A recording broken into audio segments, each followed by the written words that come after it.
नमस्कार, आपके साथ मैं हूं सईद अंसारी और आप देख रहे हैं चुनावी खबरों पर आधारित हमारा ये विशेष बुलेटिन। तो सबसे पहले आप दिन भर की बड़ी चुनावी खबरों को संक्षेप में जान लीजिए, जिसके बाद हम आपको बताएंगे कि ये खबरें विशेष क्यों हैं और इनके राजनीतिक मायने क्या हैं। पश्चिम बंगाल पंचायत चुनाव में हिंसा पर राज्य के राज्यपाल सीवी आनंद बोस ने मंगलवार को नकेल कसने की कसम खाई। महाराष्ट्र में अजीत पवार की अगुवाई में एनसीपी गुट के शिंदे सरकार में शामिल होने के एक सप्ताह बाद भी मंत्रियों के विभागों के बंटवारे पर स्थिति स्पष्ट नहीं हो पाई। चीफ जस्टिस डीवाई चंद्रचूड़ की 5 सदस्यीय संविधान पीठ ने कहा कि 2 अगस्त से अनुच्छेद 370 हटाए जाने से संबंधित याचिकाओं पर नियमित सुनवाई होगी। नेशनल कॉन्फ्रेंस के नेता और जम्मू कश्मीर के पूर्व मुख्यमंत्री उमर अब्दुल्ला ने समान नागरिक संहिता पर केंद्र को चुनौती दी। पश्चिम बंगाल में पंचायत चुनाव के बाद मंगलवार को मतगणना शुरू हो चुकी है और आइए अब इन खबरों को विस्तार से समझते हैं। पश्चिम बंगाल पंचायत चुनाव में हिंसा पर राज्य के राज्यपाल सीवी आनंद बोस ने मंगलवार को नकेल कसने की कसम खाई।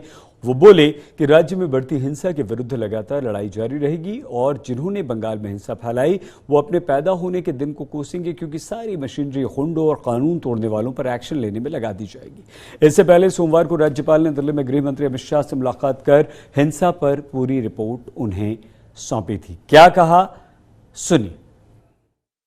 There will be relentless fight against पश्चिम बंगाल में बढ़ती हिंसा के खिलाफ हमारी लड़ाई लगातार जारी रहेगी। जिन्होंने पश्चिम बंगाल में हिंसा फैलाई है वो अपने पैदा होने वाले दिन को कोसेंगे। सारी मशीनरी गुंडों और कानून तोड़ने वालों पर एक्शन लेने में लगा दी जाएगी। सभी अधिकारी गुंडों और कानून तोड़ने वालों पर सख्ती से पेश आएंगे। निश्चित रूप से बहुत कड़ी कार्रवाई होगी, क्योंकि यह हिंसा नई पीढ़ी के भविष्य को प्रभावित कर रही है। हम पश्चिम बंगाल को नई पीढ़ी के रहने के लिए एक सुरक्षित स्थान बनाएंगे। हम उन लोगों के खिलाफ कड़ी कार्रवाई करेंगे जो पश्चिम बंगाल में हुई हिंसा के लिए जिम्मेदार हैं। sinner has a future. This will be not which will sound in this attack against violence which is going on around. सख्त चेतावनी राज्यपाल बोस की तरफ से दी गई है। अगली खबर की तरफ रुख करते हैं, बढ़ते हैं। महाराष्ट्र में अजीत पवार की अगुवाई में एनसीपी गुट के शिंदे सरकार में शामिल होने के एक सप्ताह बाद भी मंत्रियों के विभागों के बंटवारे पर स्थिति स्पष्ट नहीं हो पाई है। सोमवार देर रात भी मंत्रियों के पोर्टफोलियो के विषय पर मुख्यमंत्री एकनाथ शिंदे, उप मुख्यमंत्री अजीत पवार और उप मुख्यमंत्री देवेंद्र फडणवीस के बीच बैठक हुई, जिसमें विभागों के बंटवारे पर बातचीत हुई।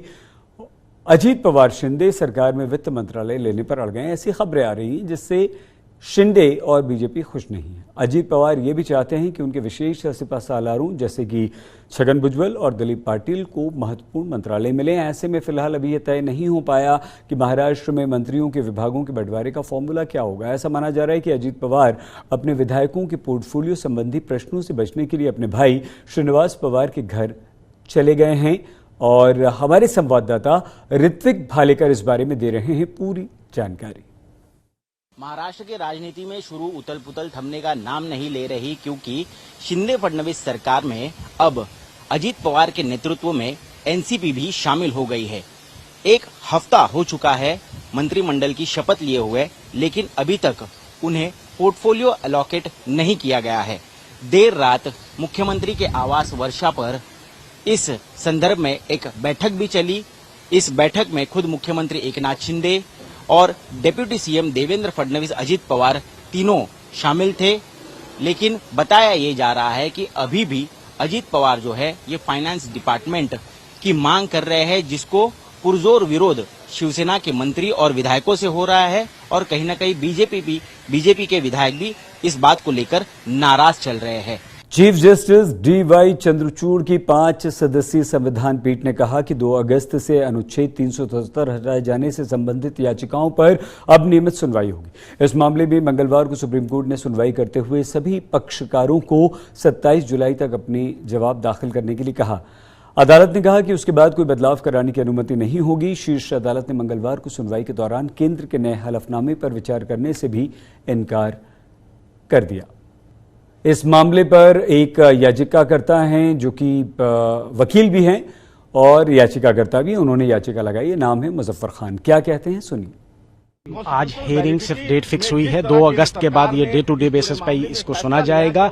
और जो सुप्रीम गवर्नमेंट ने जो हल्फनामा दायर किया था 2 दिन पहले, कहा उसको कंसीडर नहीं किया जाएगा। बस इतना हुआ है। और हमें डायरेक्शन हुई है कि पिटिशनर जितने भी हैं वो अपनी प्लीडिंग्स जो हैं 27 से पहले कंप्लीट करेंगे। कोई 2 लोग हट भी गए हैं, 2 शाह फैसल और शैला रशीद पिटिशनर के एरे से हटे हैं, लेकिन पिटिशन सर्वाइव करेगी क्योंकि बाकी पिटिशनर सब चलेंगे। नेशनल कॉन्फ्रेंस के नेता जम्मू कश्मीर के पूर्व मुख्यमंत्री उमर अब्दुल्ला ने यूसीसी यानी कि समान नागरिक संहिता पर केंद्र को चुनौती दी। वो बोले कि अगर एक भी समुदाय को यूसीसी से छूट मिली तो मुसलमान भी न सिर्फ इससे छूट मांगेंगे बल्कि उसको हासिल करके दिखाएंगे।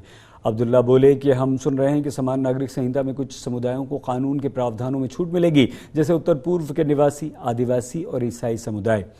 अब्दुल्ला ने कहा कि अभी पीएम मोदी ने सिर्फ यूसीसी का उल्लेख किया है, केंद्र सरकार की ओर से कानून का कोई ड्राफ्ट नहीं आया। जब आएगा तो विस्तार से हम इस पर बात करेंगे। उमर अब्दुल्ला ने कहा कि अगर आप दूसरे समुदायों को छूट देते हैं तो मुसलमानों को भी देनी होगी। सुनिए।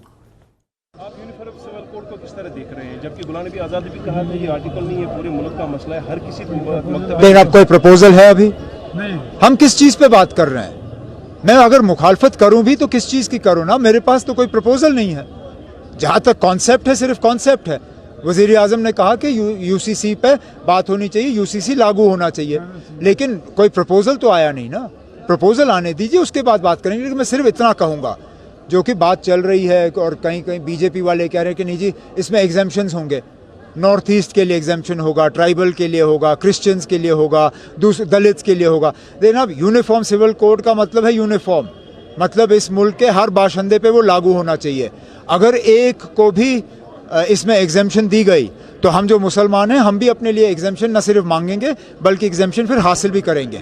पश्चिम बंगाल पंचायत चुनाव की मतगणना में डीएमसी अपने राजनीतिक प्रतिद्वंद्वियों के विरुद्ध बम्पर जीत की ओर बढ़ रही है। इस मतगणना में ग्रामीण इलाकों की 73,887 सीटों के लिए 2 लाख से अधिक उम्मीदवारों की किस्मत का निर्णय होना है। पंचायत चुनाव में जहां टीएमसी ने बढ़त बना ली, वहीं व्यापक हिंसा का दौर काउंटिंग के दौरान भी जारी रहा। हावड़ा में जहां मतगणना स्थल पर जबरिया घुसने के कारण पुलिस को लाठीचार्ज करना पड़ा, वहीं 24 दक्षिण परगना जिले के डायमंड हार्बर में काउंटिंग सेंटर के बाहर बम फेंके जाने की खबर आई। हिंसा पर बीजेपी प्रवक्ता संबित पात्रा ने कहा कि राज्य में चुनाव और हिंसा पर्यायवाची बन गए हैं। लगभग 45 लोग मारे गए हैं। मीडिया में हर जगह गोलीबारी, बमबारी, हत्या, धांधली जैसे शब्द सुनाई दे रहे हैं। उन्होंने कहा कि ये लोकतंत्र की राज्य प्रायोजित हत्या है। चुनावी खबरों के हमारे इस विशेष बुलेटिन में फिलहाल इतना ही। चुनाव से जुड़ी तमाम जानकारी और अपडेट के लिए, दिलचस्प अपडेट के लिए आप सब्सक्राइब करना चुनाव आज तक को बिल्कुल मत भूलिएगा। अपना प्लीज बहुत ख्याल रखिएगा। आज्ञा दीजिए। नमस्कार।